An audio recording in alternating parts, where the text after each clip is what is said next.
Ska du också vara med? Nej. Hej, mitt namn är Roman. Och jag heter Sara.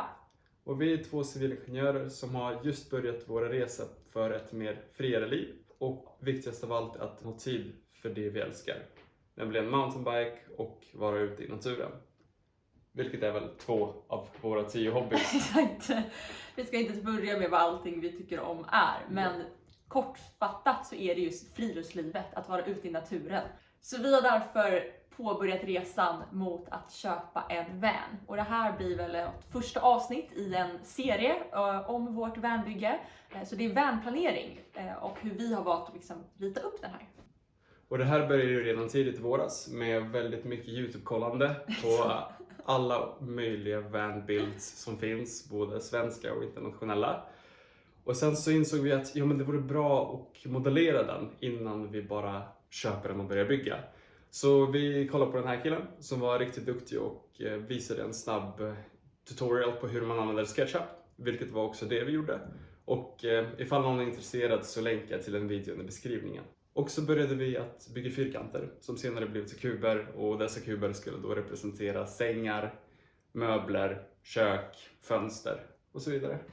Exakt. Vi gjorde ju bara en säng, inte flera sängar. Det andra gör du helt rätt.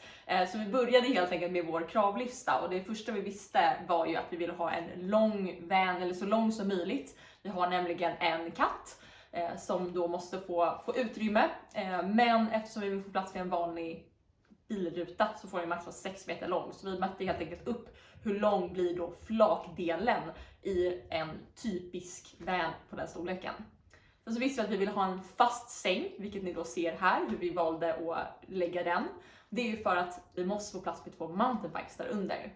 Eftersom det också är väldigt lång, eller väldigt, men 185 cm, och de flesta vans är inte så himla breda, så tänkte vi att vi provar någonting ingen annan har gjort, och det är att lägga sängen på längden.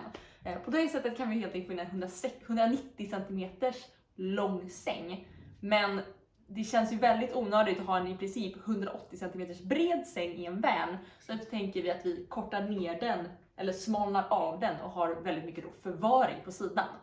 Så ni ser här hur vi har tänkt med en hel del luckor och lådor. För det var faktiskt vår andra viktiga punkt, att få in så mycket förvaring som möjligt. För det är ett väldigt, väldigt litet utrymme, och vi vill försöka att det ska begränsa oss så lite som möjligt.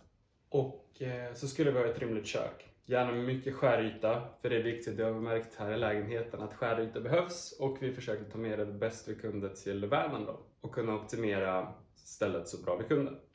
En av mina viktigaste parametrar var ju att vi skulle ha en porta-potty eller en annan typ av toalett inne i vanen. För tänk er, när det regnar, då kanske man inte är så sugen på att gå ut och göra nummer 2 i naturen.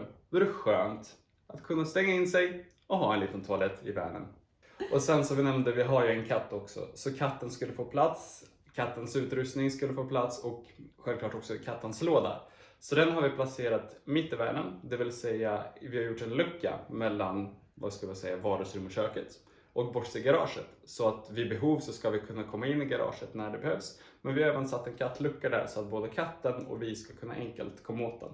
Och mitt i allt det här så funderade vi på varför gör man som alla andra. Vi har tittat på så många YouTube-klipp och alla har sängen där bak för liksom dubbeldörrarna. Och vi funderade på varför gör man så egentligen? Så vi tänkte, vi testar att vända på alltihopa. Då får vi liksom förrådet eller förvaringen vid sängen liksom där inne väldigt bra. Vi har sidodörren som öppnar för garaget, cyklarna kan stå på sidan. Vi tänkte att det här kanske är så man ska göra. Varför har ingen annan gjort så här? Och det kunde ju ha gått skitbra tills vi kom på det. Vi hade ju glömt en grej. Julhusen. Julhusen skulle då förstöra allting. De skulle ta en stor plats utav köket, och de skulle även hindra våran soffa som vi kom på, eftersom vi är ju ingenjörer av oss, så vi vill ha en utdragbar soffa som också är en förvaring som man kan gömma i garaget. Men julhusen skulle vara i vägen där också. Så det var bara skrota hela idén, börja om från början och basically göra som de flesta andra gör. Fast säng där bak med garage, kök där fram och så ingång genom sidodörren. Exakt. Så det var väl en kort genomgång av vad vi tror att vi kommer vilja ha i vår van, och vi får ju se, vi har inte köpt den än. Vi är inne på Blocket varje dag och hoppas kunna köpa en väldigt snart. Men troligtvis så kommer ju här ändras, det är i alla fall så här vi har tänkt just nu. Så vi hoppas att ni tyckte att det här var intressant att titta på. Och vi hör jättegärna vad er erfarenhet var när ni byggde era vans, eller om ni har sett någon annan inspiration på YouTube. Så kommentera jättegärna det, för vi behöver alla tips vi kan få. Eftersom mountainbike-intresset är rätt stort hos både mig och Sara så kommer det bli en hel del utav det och friluftsliv här på kanalen. Så om ni är intresserade av det får ni jättegärna följa oss och ge en tumme upp på den här videon. Och det var väl det. Dags för oss att säga hej då, trevlig helg och ut i naturen med er.